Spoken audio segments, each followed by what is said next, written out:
Le plaintif. Depuis notre plus jeune âge, nous avons mis en place des mécanismes relationnels qui nous suivront ensuite toute notre vie.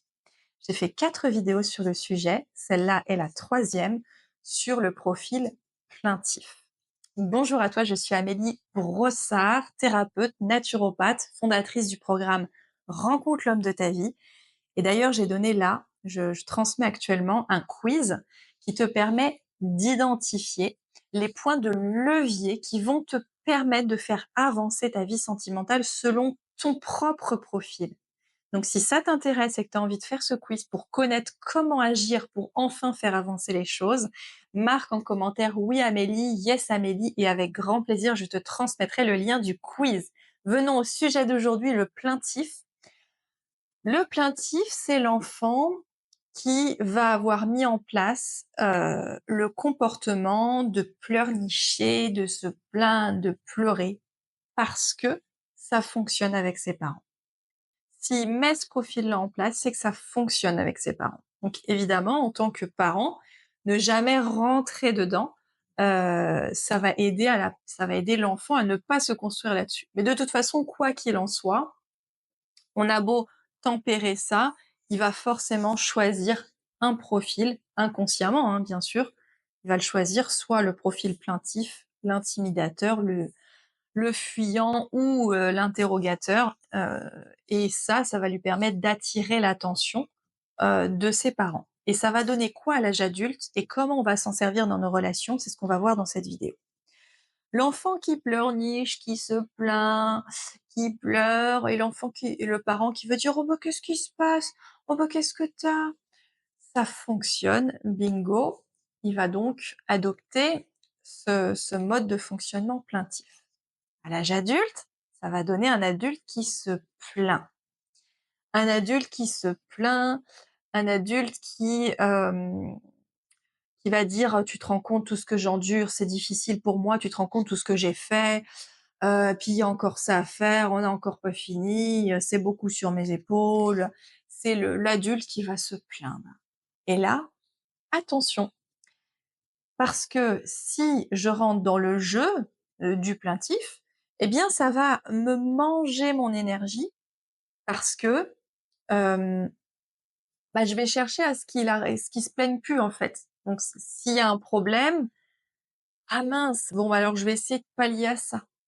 Mais comme le plaintif, c'est son mode de fonctionnement, bah, il arrêtera jamais de se plaindre puisqu'il est comme ça. À moins qu'il décide, voilà comment dire? D'en prendre conscience et cetera. Sinon, c'est son fonctionnement de toute façon. Ça veut pas dire qu'il est pas heureux. Un plaintif parfaitement heureux se plaindra toujours un peu, parce que c'est son mode de fonctionnement.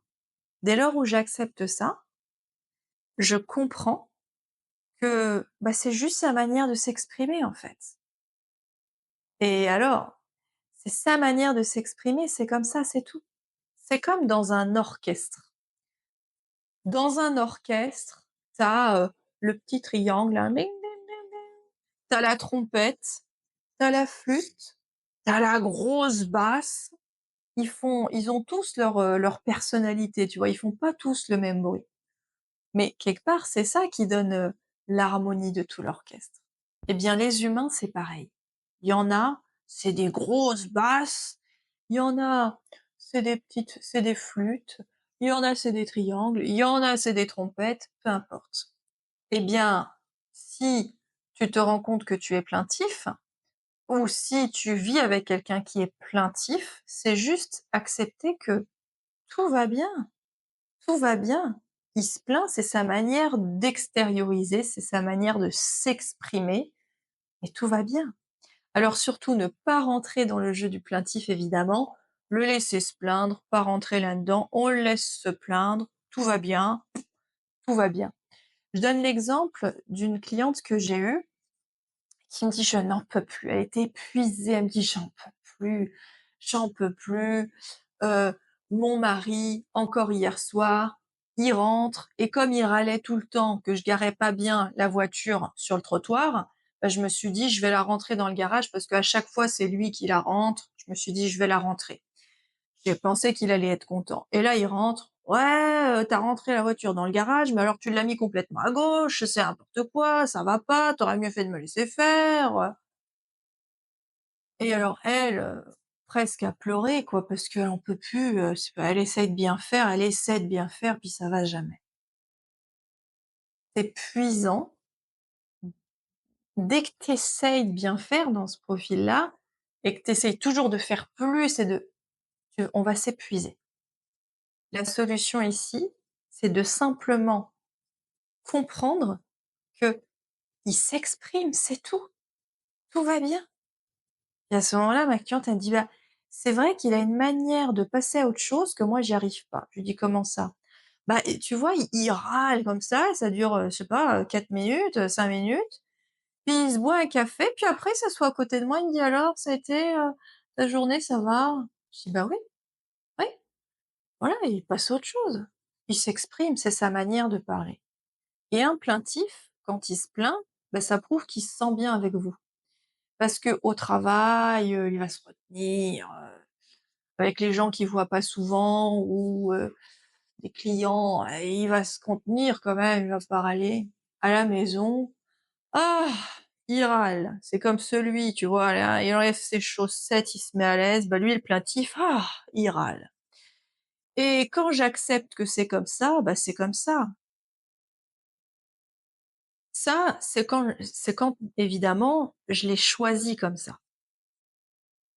S'il y a quelqu'un qui n'a jamais été plaintif et qui se met à se plaindre, c'est pas un plaintif, c'est peut-être qu'il y a quelque chose qui va pas. Un plaintif, c'est quelqu'un qui a toujours été comme ça. Donc si vous êtes plaintif, ou peut-être si vous vivez avec quelqu'un de plaintif, est-ce qu'il a toujours été comme ça? Bah oui, je me rends compte que c'est vrai que même depuis le départ, il a quand même toujours été comme ça. Alors quoi adopter? Ne surtout pas rentrer dedans, c'est-à-dire le laisser s'exprimer, tout va bien, et puis après on va boire un café ensemble, ça va bien. Le laisser s'exprimer, on va se retrouver, et surtout, il a aussi besoin d'être boosté souvent, le plaintif. Alors ça va dépendre, on va pas faire de généralité, chaque cas est différent.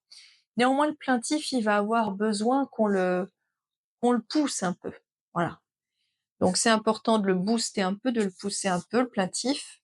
Mais attention à pas rentrer dedans, à pas faire les choses à sa place, à pas non plus trop le voilà. Parce qu'il faut aussi qu'il apprenne à prendre son indépendance. C'est caricatural, hein, ce que je vous dis là, mais faut aussi que le plaintif apprenne à, bah, à s'autogérer, hein, c'est tout.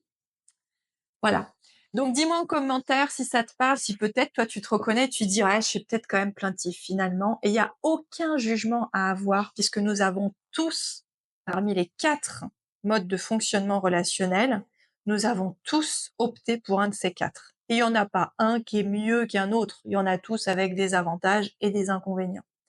Donc dis-moi si tu te reconnais là-dedans et dis-moi si tu veux que je te transmette le lien du quiz qui te permettra d'identifier les points de levier qui te permettront, de faire avancer, tes relations et ta vie sentimentale, et je te dis à très vite pour la prochaine vidéo. Partage un max, like un max, ça me motive à te faire d'autres vidéos.